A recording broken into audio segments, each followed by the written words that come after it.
اعوذ باللہ من الشیطان اللعین الرجیم، بسم اللہ الرحمن الرحیم۔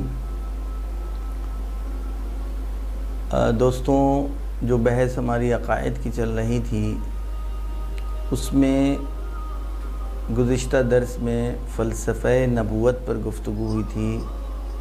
اس کے بعد نبی کی صفات یعنی نبی کو کیسا ہونا چاہیے جو نمائندہ الہی ہے۔ پھر جو گزشتہ شریعتیں تھیں وہ نسخ ہوئیں، اور یہ آخری جو دین ہے اور آخری شریعت ہے یعنی دین محمدی، یہ قیامت تک باقی ہے۔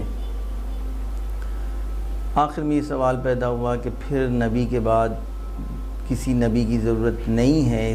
اس دلیل میں آپ نے بیان یہ کیا کیونکہ اب خود یہ دین اور اس کے پیغام میں اتنی جامعیت پائی جاتی ہے کہ اب کسی نئے دین کی ضرورت نہیں ہے، بلکہ وہ کلی اصول کو اپنا کر کے ہم آنے والی نسلوں تک جو بھی اس کی ہدایت میں چیزیں پیش آ سکتی ہیں وہ سب سارے اصول اس دین نے بیان کر دیے ہیں۔ تو پھر کیوں امامت کی ضرورت پڑی اور کیوں امامت کا قائل ہونا ضروری اور لازم ہے، اس سوال کا جواب آج پیش کیا جائے گا۔ لیکن کیونکہ بعض لوگوں نے جو ہے الگ سے یہ سوال یہ کیا کہ جو آپ نے دین جو ادیان گزشتہ اور جو گویا شرائع گزشتہ شریعتیں تھیں ان کے تبدیلی کی بات کی کہ وہ کیونکہ زمانے کی جو جیسے جیسے زمانہ ترقی کرتا گیا اور انسان اور انسانی معاشرے میں شعور اور عقلی صلاحیتیں بڑھتی گئیں، اس اعتبار سے ان کی ضرورتیں بڑھیں اور ضرورتوں کو مد نظر رکھتے ہوئے ایک کامل تر دین کی ضرورت پڑی، ایک کامل تر شریعت کی ضرورت پڑی۔ تو اس کا اجمال تو پیش کر دیا تھا، لیکن اسی کو اور ایکسپلین کرنے کے لیے کہا گیا ہے۔ تو یہ دیکھیں کہ جتنے گویا انبیاء الہی گزرے ان سب کی جامع ترین اور وہ دعوت کی جس میں سب شریک تھے، یعنی یہ کہنا کہ زمانے کے اعتبار سے دین بدل جاتا ہے اور کیوں اب نہیں بدلا، یعنی 1400 سال پہلے والے دین کو کیوں ہم اب تک فالو کر رہے ہیں، تو اس سوال کے حل کے لیے ہمیں یہ دیکھنا ہوگا کہ اصلاً جو انبیاء ان میں وجوہ مشترک کتنے تھے، یعنی مشترک جہاد بہت زیادہ تھے۔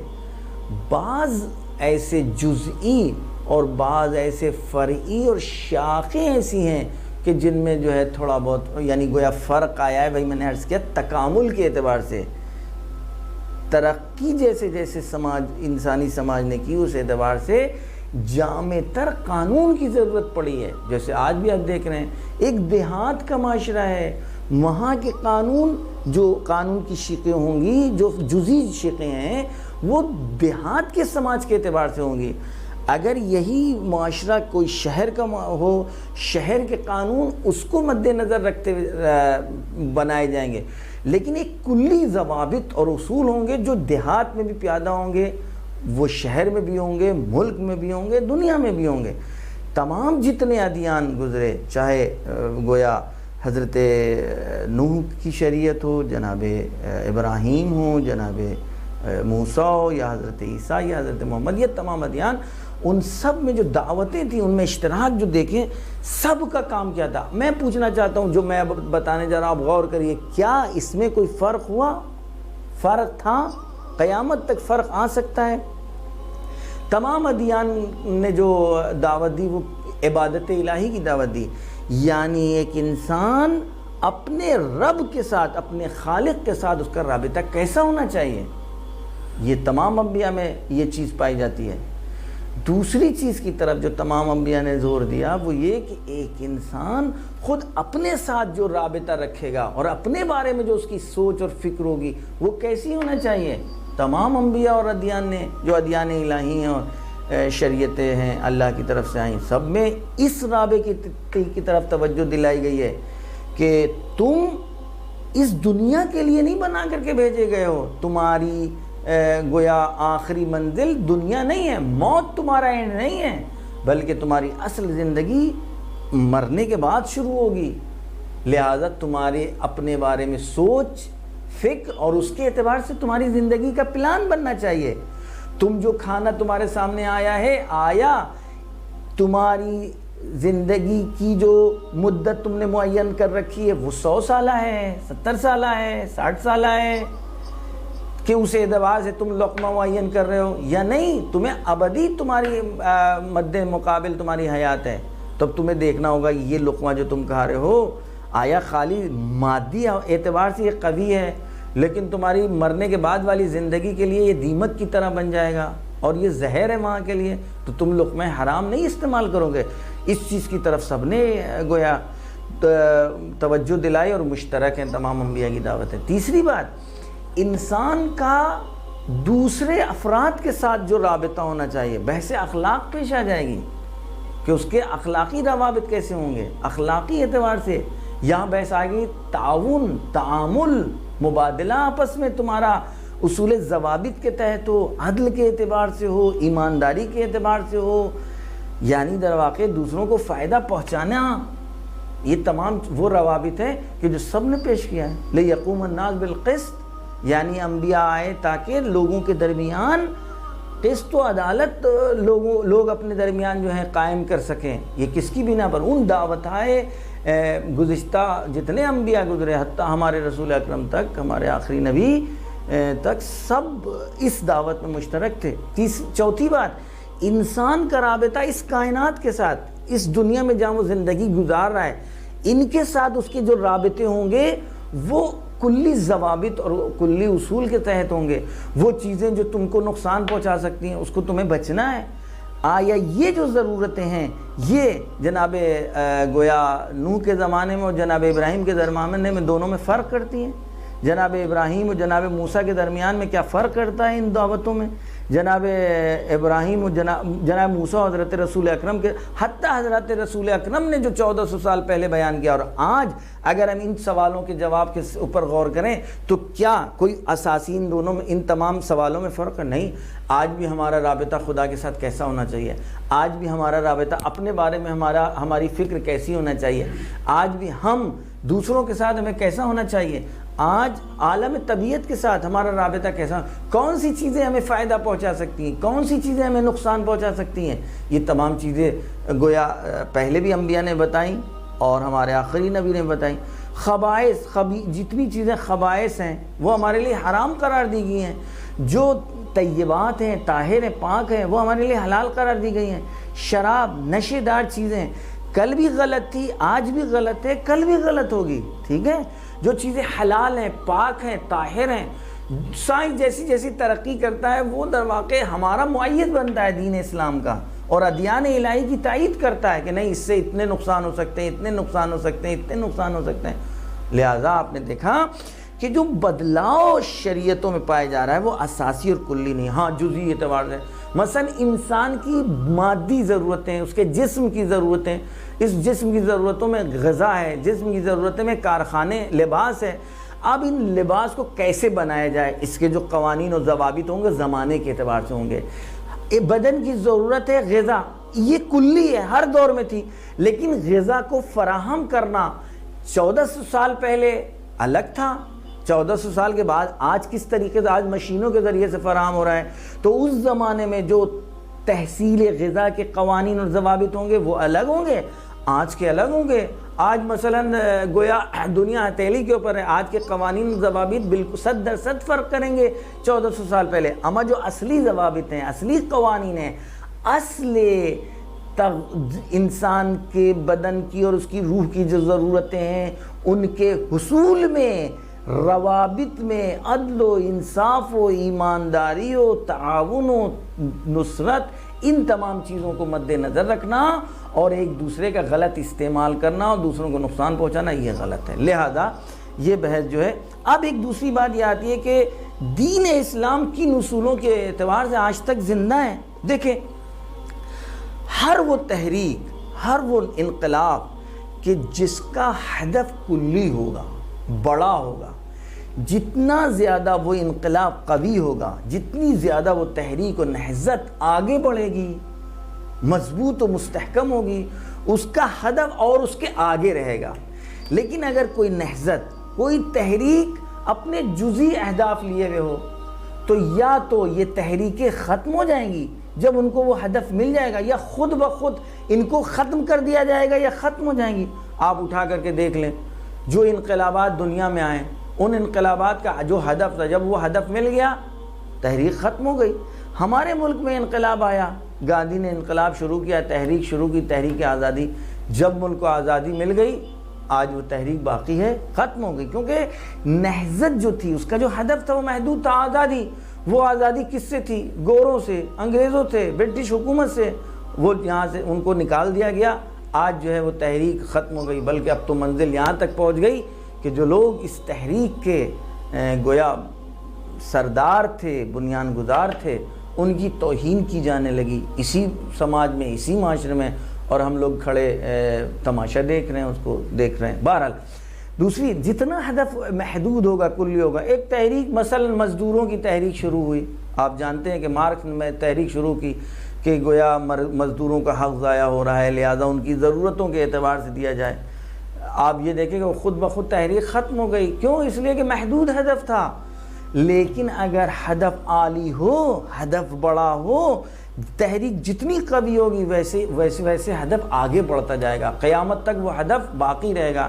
انسان کی آزادی، انسان کے ضمیر کی آزادی، انسان کی فطرت کی آزادی، انسان کی سوچ کی آزادی، انسان بعنوان انسان یعنی انسانیت کی آزادی۔ کیسے انسان بعنوان انسان اپنی تمام جو ہے منزلوں تک پہنچ سکتا ہے؟ یہ وہ آرمان ہے جو اسلام نے پیش کی ہے۔ پاکیزگی، گناہ سے بچنا، نجات، شرک سے بچنا، انصاف، عدالت، ظلم سے بچنا، یہ کون سے اہداف ہیں؟ یہ وہ ہدف ہیں کہ جب تک انسان باقی ہے اس وقت تک یہ تمام مانگیں باقی رہیں گی اور یہ تمام اہداف باقی رہیں گے۔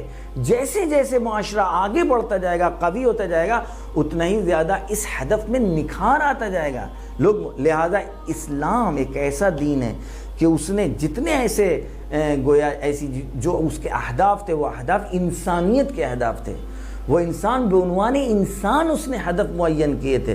لہذا کبھی بھی دین اسلام یہ نہیں کہہ سکتے کہ اس کی ویلیڈیٹی ختم ہو گئی، اس کی تاریخ انقضاء آ گئی ہے، ختم ہو گیا، یہ 2002 تک تھا، 2020 تک تھا۔ کیوں؟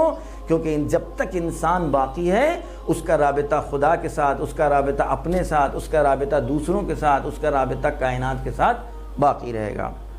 یہ گزشتہ بحث کی بات ہو گئی۔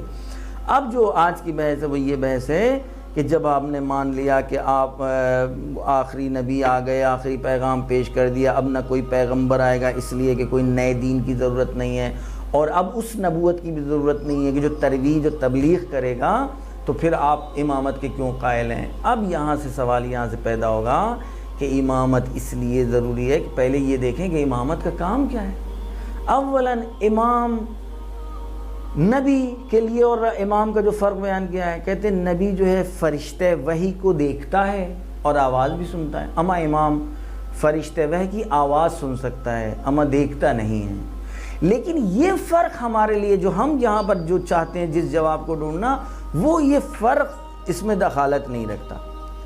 جو ذمہ داریاں ہیں کہ ایک نبی، اس نبی کی کہ جو دین تو نہیں لایا لیکن گزشتہ دین کا مروج ہے، مبلغ ہے، امام بے عنوان امام، اس کی یہ ذمہ داری نہیں ہے کہ وہ مبلغ دین ہے یا مروج دین ہے، نہیں، بلکہ بے عنوان ایک امتی، اس کی بھی ذمہ داری ہے امر بالمعروف کرنا اور نہی عن المنکر کرنا، یعنی دین محمدی کو پہنچانا۔ جس طریقے سے ہماری ذمہ داری ہے، جس طریقے سے آپ کی ذمہ داری ہے، اسی طرح بے عنوان ایک مومن اور افضل ترین مومن امام بھی ہے، اس کی بھی ذمہ داری اس حیثیت سے، اما امامت کی حیثیت سے یہ ذمہ داری نہیں ہے۔ پس امام کا ہونا کیوں ضروری ہے؟ کیونکہ آپ تو کہہ رہے ہیں کہ اب علماء اس کام کو انجام دیں گے، کیونکہ اب اس زمانے کی ترقی اور اس زمانے میں علم، کتابات اور تدریس اس منزل تک پہنچ گئی کہ سبھی لوگ رسول اکرم کے جو اصحاب تھے وہ اور ان کے امتی وہ تبلیغ دین کا کام انجام دیں گے۔ تو ہمیں غور کرنا ہوگا کہ رسول اکرم اپنے زمانے میں بے عنوان امام کون کون سے کام انجام دیتے تھے کہ جو رسول کے بعد اب ضروری ہے کہ کوئی ایسا ہو کہ جو ان تمام کاموں کو انجام دے سکے۔ آئیے غور کرتے ہیں اور ایک ورق گردانی کرتے ہیں ان چیزوں کے اوپر کہ جس چیز کو پیش کیا گیا ہے۔ جب ہم دیکھتے ہیں کہ کتاب و احادیث و گویا قرآن کے جو اشارے ملتے ہیں اس میں اگر ہم دیکھیں کہ کس کس کاموں کو رسول اکرم نے اپنے زمانے میں بے عنوان امام، جو بے عنوان رسول، بے عنوان نبی جو کام انجام دے رہے تھے۔ یہ اور بات ہے کہ رسول اکرم نبی بھی تھے، رسول بھی تھے، امام بھی تھے، یعنی بے عنوان امام بھی، جس طرح جناب ابراہیم نبی بھی تھے، رسول بھی تھے، یعنی صاحب شریعت بھی تھے، اور اس کے بعد خود بے عنوان امام، انی جاعلک للناس اماما۔ رسول اکرم بھی بدرجہ اتم، آپ نبی بھی ہیں، رسول بھی ہیں اور امام بھی ہیں۔ لہذا امامت کی جو منزل تھی اس اعتبار سے جو کام آپ انجام دے رہے تھے، آپ دیکھیں کہ رسول اکرم دین کو صرف لے کر کے لینا ہی کام نہیں تھا، لے کر کے پہنچانا ہی کام نہیں تھا، بلکہ آپ نے تبیین بھی کی ہے۔ وَأَنزَلْنَا إِلَيْكَ الذِّكْرَ لِتُبَيِّنَ لِلنَّاسِ مَا أُنزِلَ إِلَيْهِمْ، سورہ نحل آیت نمبر 44۔ ہمارا سوال یہ ہے کہ آیا اس آیت کریمہ میں جو خداوند عالم اعلان کر رہا ہے کہ میرے رسول ہم نے تمہارے اوپر یعنی ذکر یعنی کتاب کو، قرآن کو جو نازل کیا اس لیے لِتُبَيِّنَ لِلنَّاسِ تاکہ تم لوگوں کو بتا سکو ما انزل الیہم جو ان کی طرف نازل کیا جا چکا ہے، یعنی قرآن تو ان کے سامنے موجود ہے لیکن قرآن کی تبیین تم کرو گے۔ آیا رسول اکرم کے جانے کے بعد کوئی دوسرا ہونا چاہیے کہ جو اس قرآن کی تبیین کرے، اس قرآن کو سمجھائے، اور ایسا ہو کہ جو عام لوگوں سے ہٹ کر ہو، یعنی جب وہ کوئی بات کرے تو لوگ کہیں کہ نہیں اس کی بات ماننا ضروری ہے کیونکہ یہ ہے اللہ کی طرف سے۔ اب یہ بے عنوان نبوت مسئلہ مطرح نہیں ہے، بے عنوان امام، یعنی محلے جب اختلاف پیدا ہو جائے تو کون مسئلے کو حل کرے گا؟ کیونکہ تفہیم کی جو ضرورت ہے ہر دور میں، آج بھی ہمیں ضرورت، آج بھی اختلاف موجود ہے۔ کوئی کچھ قرآن کی آیت کا ترجمہ کر رہا ہے، سمجھ رہا ہے، کوئی ایک فرقہ کچھ اور مطلب سمجھ رہا ہے۔ تو آج ہمارے درمیان آخر کوئی ہو کہ اگر وہ یہ کہے کہ اس آیت کا مطلب یہ ہے تو میں سمجھوں کہ بس حرف آخر اس کی بات ہے، لہذا وہ کون ہوگا؟ اگر رسول کے بعد امامت کا گویا عہدہ نہ ہو اور کوئی ایسا شخص نہ ہو جو اللہ کی طرف سے ہو اور ہمارے درمیان ہو۔ دوسری بات وہی بات، جب آپس میں اختلاف پیدا ہو جائے، صرف مراحل دین میں نہیں بلکہ امور زندگی میں بھی جب پیدا ہو جائے تو کوئی ایسا ہے کہ جو ان کے درمیان فیصلہ کر سکے؟ فَبَعَثَ اللَّهُ النَّبِيِّينَ مُبَشِّرِينَ وَمُنذِرِينَ وَأَنزَلَ مَعَهُمُ الْكِتَابَ بِالْحَقِّ۔ آپ دیکھیں کہ سورہ بقرہ آیت نمبر 213 میں خداوند عالم کہہ رہا ہے کہ اللہ نے نبیوں کو بھیجا، مبشر یعنی بشارت دینے والا، ڈرانے والا، اور ان کے ساتھ اللہ نے اپنی کتاب بھی حق بھیجی، یعنی گویا کتاب قانون تھی۔ کیوں؟ تاکہ لوگوں کے درمیان جب وہ اختلاف کریں اس حکم خدا میں تو ان میں کوئی فیصلہ کرنے والا ہو۔ اب اگر رسول کے بعد یہ اختلاف پیدا ہو جائے حکم خدا میں، قانون میں، قرآن میں، تو کون ہے جو ان کے درمیان فیصلہ کر سکے گا؟ بطور عموم ارشاد اور ہدایت کی ذمہ داری، مروج کا کام، ترویج و تبلیغ کا کام کر سکتا ہے ایک عالم دین امت کا، لیکن ہدایت کرنا یعنی وہ تمام مراحل کے جو ایک انسانی ہدایت کے لیے جس میں اس کو ہدایت کی ضرورت پڑ سکتی ہے، اور جس ہدایت کے اوپر اس کو یقین ہو کہ اس کو کوئی فائدہ نہیں ہے، اس کو کوئی نقصان نہیں ہوگا اگر یہ ہمیں نہیں بتائے گا، اور بتا دے گا تو اس کو کوئی فائدہ نہیں پہنچے گا، بلکہ یہ اللہ کی طرف سے ہے کہ جو صرف ہم کو بے عنوان انسان فائدہ پہنچانا چاہتا ہے تاکہ ہماری ہدایت ہو سکے۔ لہذا اس سلسلے میں بھی گویا کوئی ہو رسول اکرم کے بعد کہ جو ہماری عقائد میں، ہماری احکام الہی میں، اخلاق میں ہماری ہدایت کر سکے، جو کمال کے راستے ہیں، اتمام حجت، خدا کی طرف سے حجت۔ اگر آج کے دور میں کوئی یہ کہہ دے رسول کے بعد مثلاً کوئی یہ کہے کہ میرے درمیان تو کوئی ایسا نہیں تھا کہ جس پر ہم یقین کر لیتے کہ جو یہ کہہ رہا ہے صحیح کہہ رہا ہے، یا تو پھر حجت میرے اوپر تمام نہیں ہوئی، ہم میں جو اختلاف تھا وہ اختلاف ہمارا حق ہے کیونکہ ہمیں کوئی بتانے والا نہیں تھا، سمجھانے والا نہیں تھا، میری ہدایت کرنے والا نہیں تھا، جس کو کہتے ہیں اتمام حجت۔ اللہ کی طرف سے امام حجت بن کر کے رہتا ہے درمیان، پبلک کے درمیان، لوگوں کے درمیان، تاکہ وہ کوئی عذر پیش نہ کر سکیں اللہ روز محشر اللہ کی بارگاہ میں کہ ہمارے درمیان تو کوئی تھا ہی نہیں جو ہمارا ہاتھ پکڑ کر کے ہمیں روک لیتا، بچا دیتا اور بتا دیتا۔ لہذا پھر قرآن اس سلسلے میں سورہ نساء آیت نمبر 165 میں ارشاد فرما رہا ہے رسولا مبشرین و منذرین لئلا یکون للناس حجۃ اللہ بعد الرسل، یعنی در واقع ہم نے جو ہے یہ رسولوں میں مبشر و منذر جو تھے وہ اس لیے تاکہ لوگوں کے لیے حجت اللہ کی طرف سے قائم ہو سکے، اور وہ یہ نہ کہیں کہ اللہ کے سامنے حجت کوئی پیش نہ کر دیں کہ اگر میرے درمیان کوئی ہوتا بتانے اور سمجھانے والا، ہدایت کرنے والا، تو ہم گمراہ نہ ہوتے۔ تو اتمام حجت کے لیے اللہ کی طرف سے امام کا ہونا ضروری ہے۔ معاشرے میں عدل کی ضرورت ہے، معاشرے میں امنیت کی ضرورت ہے، لہذا لیقوم الناس بالقسط سورہ حدید آیت نمبر 25۔ اب لوگ قسط و عدل تک پہنچ سکیں، اگر کوئی معیار عدل و عدالت ہے تو عدل قائم ہو سکتا ہے، وگرنہ آپ دیکھ رہے ہیں کہ کیونکہ وہ امام موجود ہے لیکن امام کی سنی نہیں جا رہی ہے، امام کی مانی نہیں جا رہی ہے، تو لوگ ظلم کے شکار ہو رہے ہیں۔ یہی وجہ ہے کہ ہمارا عقیدہ یہ ہے کہ وہ جو آخری آنے والا پردے غیب میں جب وہ آئے گا تو عدل انصاف سے اس دنیا کو بھر دے گا۔ اب ہمارا آپ دیکھیں یہ جو چیزیں ہم نے آپ کے درمیان بیان کی ہیں، یہ بعنوان نبی یہ کام انجام نہیں پائے جا رہے تھے، یہ بعنوان امام کام انجام دے رہے تھے وہ انبیاء، وہ نبی کے جن کو اللہ نے امام بھی بنایا تھا لوگوں کے درمیان۔ اب رسول کے جانے کے بعد یہ تمام چیزیں گویا اپنی جگہ پاور جا ہیں، یہ تمام احتیاجات ضرورتیں پائی جا رہی ہیں، لہٰذا رسول اکرم نے اپنے بعد، اپنے ہی زمانے میں، اپنے بعد کے آنے والے اس پورے سلسلے کا تعارف کروا دیا تھا اور پہچانوا دیا تھا۔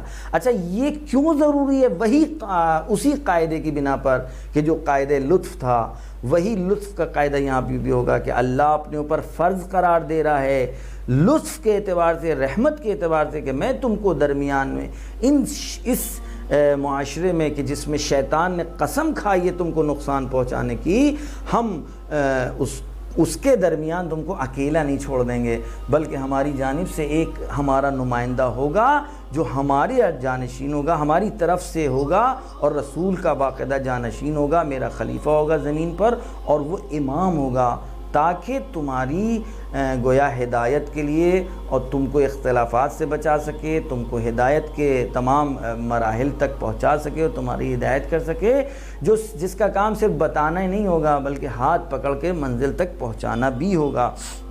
لہذا اسی قاعدہ لطف کی بنا پر اب وہ چیز کہ یہ امام کیسا ہو اور اس امام کا انتخاب کون کرے گا، وہی فلسفہ اور وہی دلیل کہ جو نبوت کے سلسلے میں تھی، ایسا ہونا چاہیے کہ جو خطا سے محفوظ ہو، معصوم ہو، تاکہ اس کے حکم پر ہمیں یقین ہو سکے، اس کے کیے ہوئے فیصلے پر ہمیں یقین ہو سکے، ہم بھروسہ کر سکیں، کیونکہ یہ خطا نہیں کرتا اور معصوم ہے اور محفوظ ہے ہر خطا سے اور ہر عصیان سے، لہٰذا معصوم ہونا اور عصمت کا ہونا اس کا ضروری ہے۔